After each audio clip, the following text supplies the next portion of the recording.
Hello बच्चों, तो चलिए इस प्रश्न को पढ़ते हैं। वृत्त x square plus y square बराबर आर स्क्वायर में एक समद्विबाहु समकोणीय त्रिभुज बनाया जाता है। यदि कर्ण के एक शीर्ष के निर्देशांक a, b हैं, तब त्रिभुज के दूसरे शीर्ष के निर्देशांक हैं विकल्प a minus a minus b, विकल्प बी माइनस ए, विकल्प सी बी ए और विकल्प d minus b minus a. तो यहाँ पर देखो हमें सही विकल्प का चयन करना है। ठीक है, तो प्रश्न में आगे बढ़ने से पहले इस प्रश्न से संबंधित जो मुख्य उदाहरण है उसकी हम चर्चा कर लेते हैं। तो देखो मुख्य उदाहरण क्या हो जाएगी।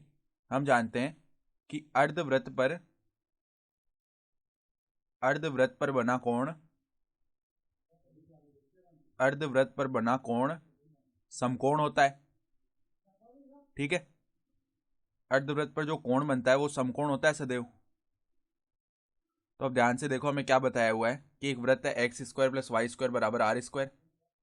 ठीक है, ये इसका समीकरण है, x square plus y square बराबर आर स्क्वायर, और इसमें एक समद्विबाहु त्रिभुज मतलब समकोणीय त्रिभुज बनाया जा रहा है। ठीक है, तो अब इस वृत्त के जो केंद्र के निर्देशांक है ना, इसका केंद्र हो जाएगा 0,0 और इसकी जो त्रिज्या है ना वो हो जाएगी हमारी आर।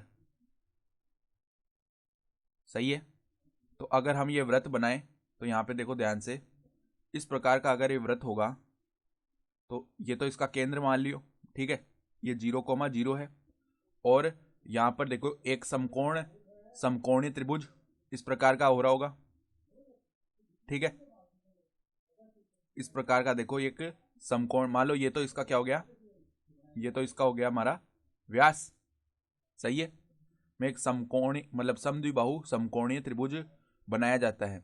यानी कि यहाँ पर समद्विबाहु बना रहे हैं ना, तो इसकी दो भुजाएं बराबर होनी चाहिए। इसका मतलब क्या होगा, दो भुजाएं अगर बराबर हैं तो देखो इस प्रकार का ये एक समद्विबाहु समकोणीय त्रिभुज आएगा, और ये इसी प्रकार बनेगा व्यास पर, क्योंकि अर्धवृत्त पर बना कोण जो है वही तो होता है समकोण। तो हमें ये समकोण चाहिए। ठीक है, तो हमने इस प्रकार का बना लिया, ये इसको ए बोल दिया, इसको बी बोल दिया, इसको सी बोल दिया। सही है, तो अब देखो हमें सवाल में बताया हुआ है कि इसके कर्ण के एक शीर्ष के निर्देशांक हमें दिए हुए हैं ए कोमा बी, यानी ए के निर्देशांक ए कोमा बी हो गए।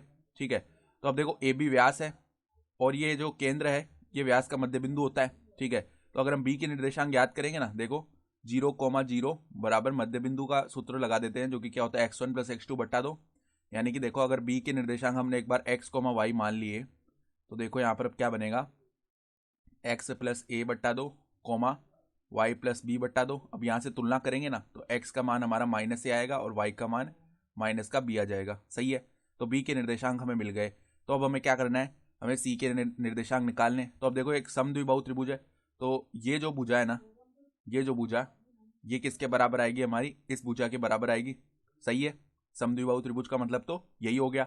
साथ ही साथ देखो यहाँ पर क्या हो जाएगा, और यहाँ पर हम देख पा रहे हैं कि इस c के निर्देशांक हमें एक बार के लिए अगर क्या बोल दे, देखो m कोमा n बोल दे ना, तो हमें m कोमा n का मान ज्ञात करना है। तो AC की दूरी CB के बराबर होगी यहाँ से। ठीक है, तो दूरी का सूत्र लगा लेते हैं, जो कि क्या होता है, देखो अगर हम पहले क्या करें, वर्ग कर ले दोनों तरफ, तो AC का स्क्वायर बराबर होगा CB के स्क्वायर के।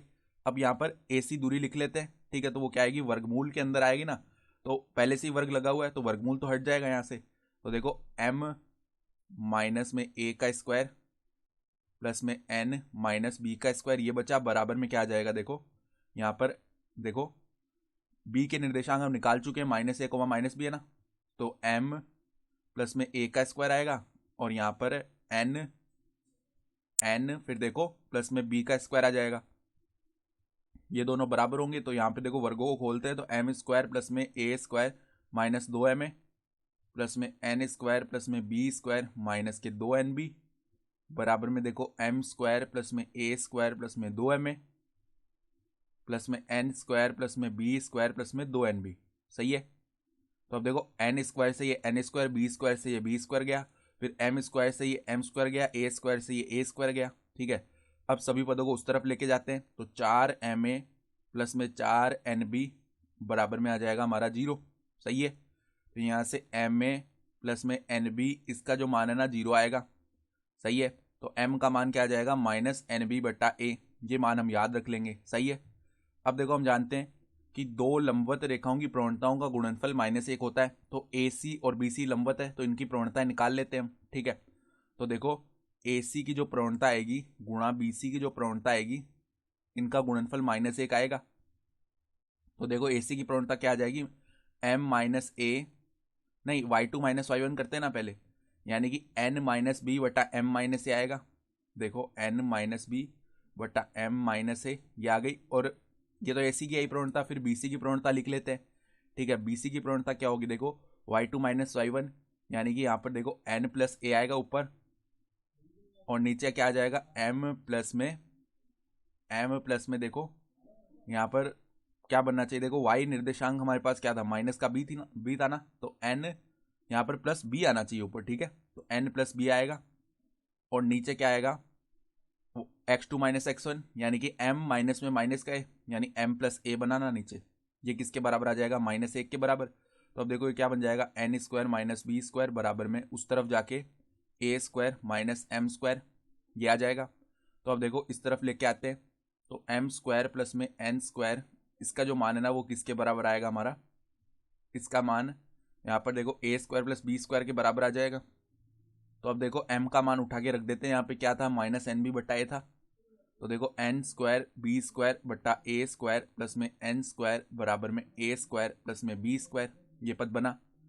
तो अब देखो यहाँ पर n स्क्वायर को उभयनिष्ठ ले लें और अंदर लैसर ले लेंगे, तो a स्क्वायर प्लस में b स्क्वायर बट्टा में a स्क्वायर बराबर में a स्क्वायर प्लस में b स्क्वायर।